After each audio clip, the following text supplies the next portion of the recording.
at least 50% of the people that I've intersected with and had the benefit of learning from have their roots in BlackBerry, and Jim's been a huge part of establishing that ecosystem. So I'd like to welcome him to the stage to speak to us a little bit more about Canada's IP advantage.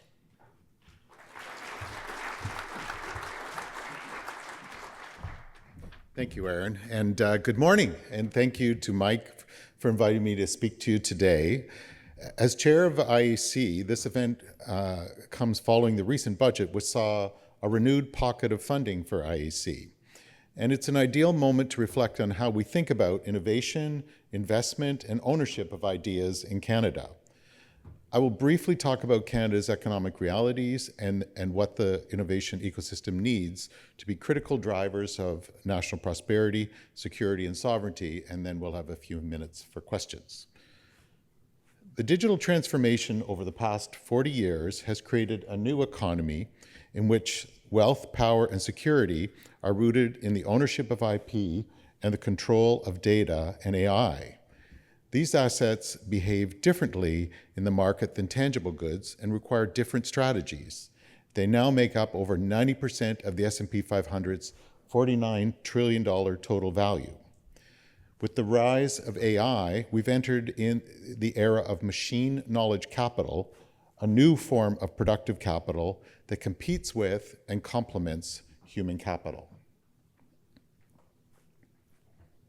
Because Canada missed the shift, we're seeing Canada's standard of living in steady decline. Our GDP per capita shrank 0.4% annually over the past 5 years, worst among the top 50 developed countries globally.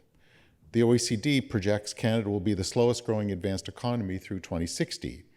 The growing gap in GDP per capita between Canada and the US further shows that these are not global conditions, but a consequence of a lack of strategic orientation as the world changed.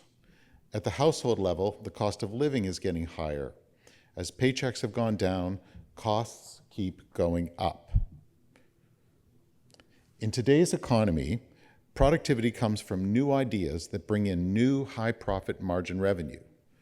IP has a direct impact on wealth and power at the firm level and nationally, which is why smart innovation jurisdictions focus on owning and protecting these assets. Canada's IP payments and receipts deficit is growing and would be far larger if we accounted for the net flow of AI and data. This is a representation of how I think strategically about the cross-cutting issues that the digital transformation raises. It's about the generation of wealth, prosperity, and preserving competitive markets. It's also about values such as privacy, health, and the integrity of democratic processes, national security, and sovereignty, both through policy and infrastructure. Given its social nature and non-rivalrous public good characteristics, data gives rise to spillovers or externalities, both good and bad. Listed on the right are the structural characteristics of the data-driven economy that naturally led to monopolies, requiring policymakers to link these factors in their regulatory processes. AI is transforming industries at scale that in ways never seen. Over 1.8 million AI patents have been granted globally, but Canada does not appear among the top 100 holders, even though our publicly funded research built the foundations of the field over several decades. This gap speaks to a lack of sovereign, value-added approaches to how we connect invention with ownership and control. Nations that own their compute, their data, and their IP determine their own economic and security outcomes. Those who do not will find themselves renting their future from others. On this slide, I list a few examples of jurisdictions that have reoriented to own and protect valuable IP and data assets to capture their economic and security spillovers. In Europe, the creation of the European Patent Office and the new unitary patent system reduce costs and fragmentation. In Germany, the Fraunhofer Institutes bridge public research and industry, converting taxpayer-funded R&D into industrial capacity and global market strength. In South Korea, the Intellectual Property Office was recently elevated to a full ministry as IP ownership increases as a national priority. In China, industrial strategies such as Made in China 2025 and the New Generation AI Development Plan combine vast patent portfolios with control of data assets to secure long-term control in key technologies. In the past few months, the US has exercised strategic behavior in several policy areas to reshape the rules of the game. The AI Action Plan, which defines AI as a pillar of national power, the Genius Act for digital currencies, IEEPA tariffs to restructure their terms of trade and regulatory remote control globally, and assertion of Mark-in IP rights under the Bayh-Dole Act. These are not isolated, disparate initiatives, but rather part of a coherent policy framework to enhance US economic and security dominance globally. Canada needs a strategic reorientation towards owning and capturing value from IP, data, and AI, and this slide shows why. While the table on the left shows Canada lost global GDP share as US gained, the graph on the right shows a widening gap in overall economic performance as the US shifted to capturing the value of intangible assets. Had we kept pace with the US growth over the past 15 years, we would have generated about $1 trillion more annually in national income in Canada. Prosperity that I believe can be partially recaptured with the reorientation. Imagine capturing half of that, which would be $500 billion annually. By rebuilding capacity, developing ownership frameworks, and creating comprehensive conditions for firms to scale their IP and data assets, this is achievable. Thank you, and I'm pleased to take any questions.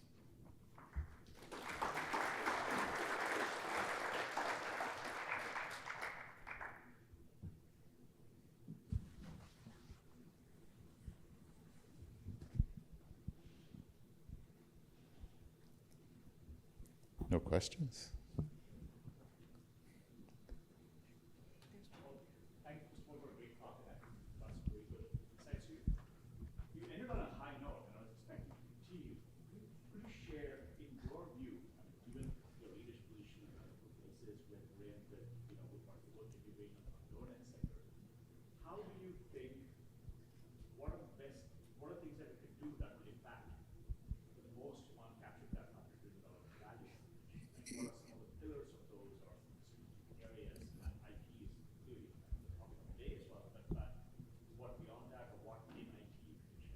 Sure. I think fundamentally today is a policy discussion, and these frameworks are social policy constructs, and it has to begin with policy.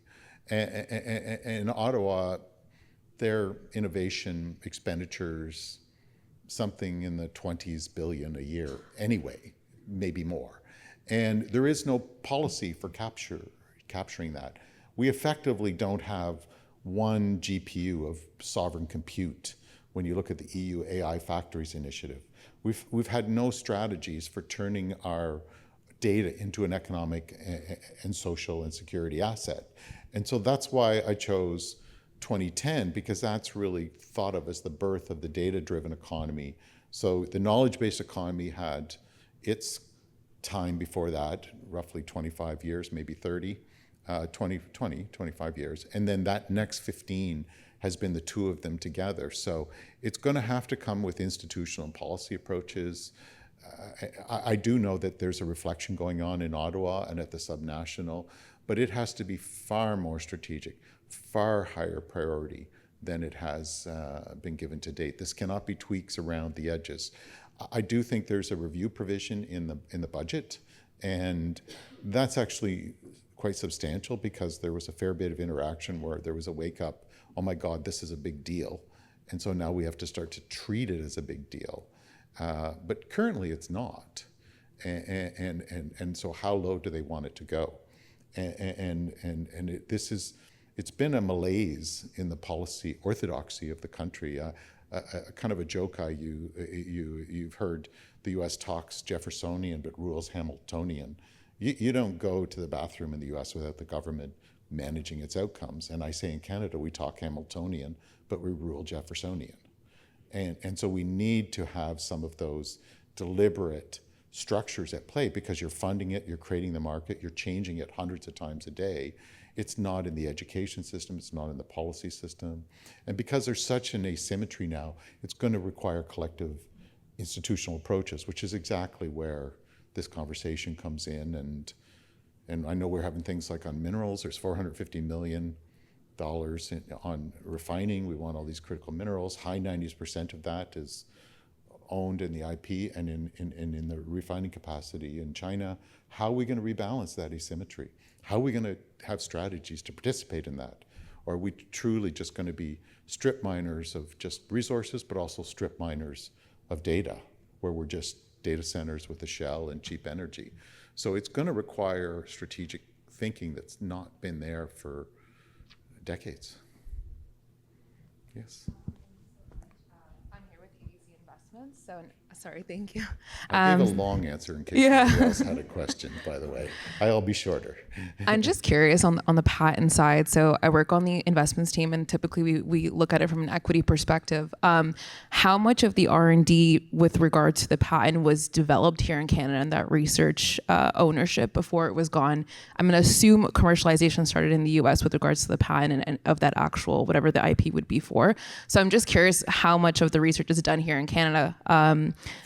For generally, you're talking broadly? Generally on that side of the IP patents that were mainly filed in the US. So I was just looking at that slide there. I think we flew through it a bit, yeah. Yeah, well, the issue is if you, it's a little bit of it is if you treat your children well, how many Nobel Prize winners don't you win?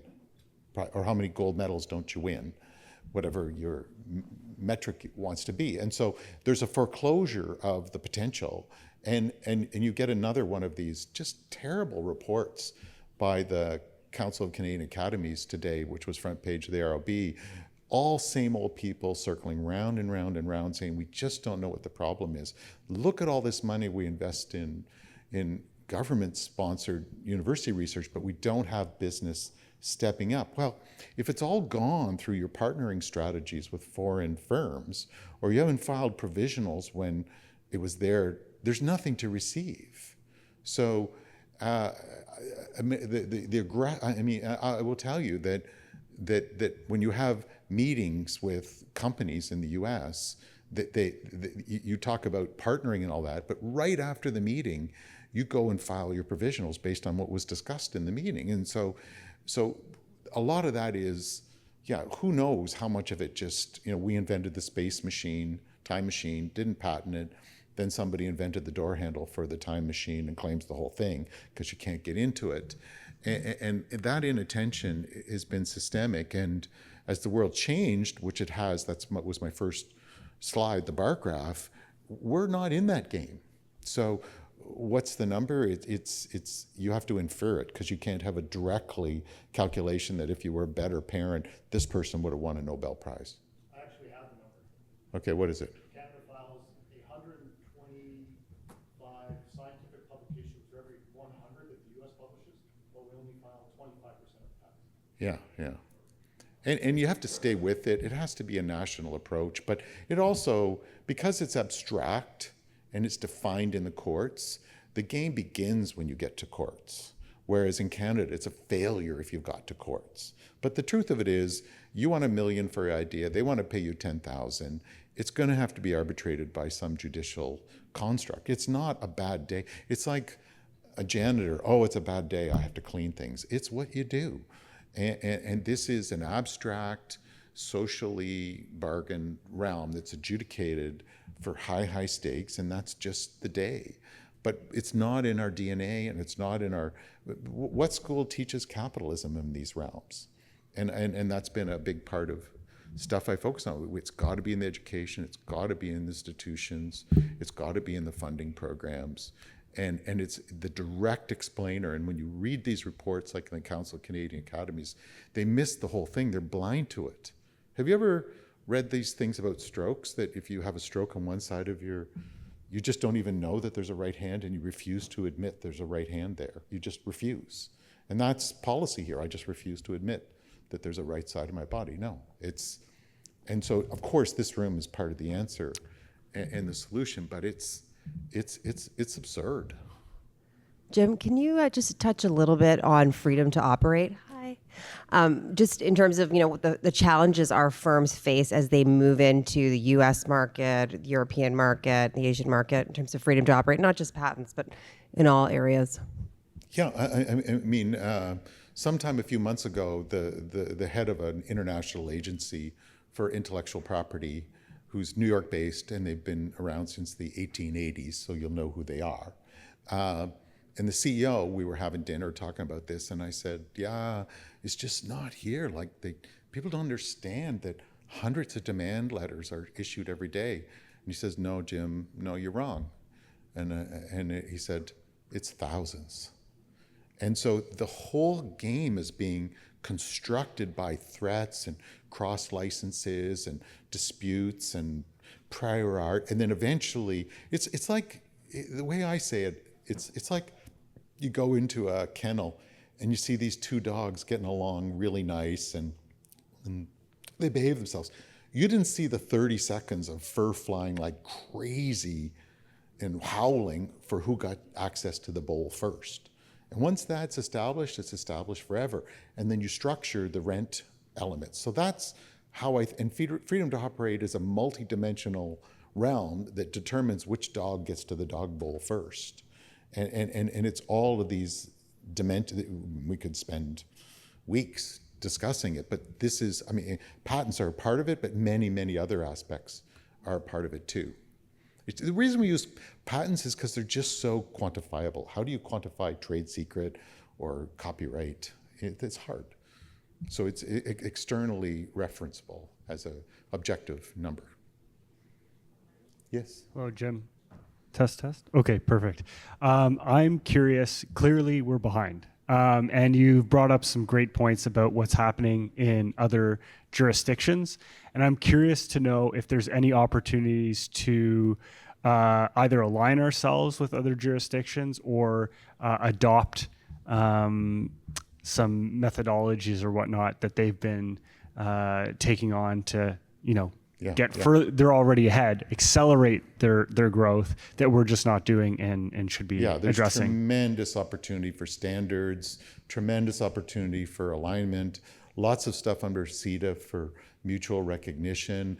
10 years ago and a half years ago, I wrote a piece in the Globe and Mail on innovation, and one of the recommendations is explore joining the unitary patent system in the EU. And does that change the dimension? Because now Canada becomes extremely strategic, and EU does federation well, so they might find it interesting, and we could become a primary adjudication space, U.S., Canada, and China, because it's so close to the nexus. And so how do we become strategically more relevant in this, and how do we explore leverage? Yeah, absolutely. There's a lot of stuff. And then lots of pools, and I know Mike's and the team is building a pool, and there's lots of examples around the world how they do that. We're good? Any more? Okay, we're good? Okay. Oh, there's one more. I'll give you one more, and then we'll go. How much do you think is a difference between government policy and how much do you think is a difference in corporate culture between countries? 95% policy. But you have to understand that the oligopolistic nature is one that is really a cost of living issue, not an innovation issue. So they conflate competition where for your innovators, you want to spread monopolies. And so you help your firms spread the monopolies globally. But when it comes to consumer protection, you want to spread competition to take out oligopoly rents. But in fact, when you do that, you take down GDP per capita because there's less money per worker. But the consumer welfare goes up more than the GDP goes down. But it's very lazy discussion on competition and economic policy. They conflate different things. So you always hear we need more competition and stuff like that. And they're very lazy in conflating less competition for your innovators to go global, more competition for consumer protection, very different policy toolkits. But no question, it's a catastrophic, multi-decade policy failure, and around the world, I see very strategically how they do it, and it's absent here. Now it's just gotten so painful, the economic diversion, and the good actors in this room and beyond have started articulating it more, that you just can't ignore the issue anymore. But there's been a very, very focused effort to ignore the issue for a long period of time. I'd say 95% policy, and don't conflate the domestic oligopolies with the very, I mean, our innovators are successful with the wind at their face. Imagine if they had the wind at their back. So you can't conflate those two. And our domestic oligopolies are very innovative in preserving their oligopolies, but that's a regulatory capture innovation, not a product innovation space. So it's lazy discourse, the way they jumble these things, and they have to be pulled apart and assessed as they should be. Okay, good.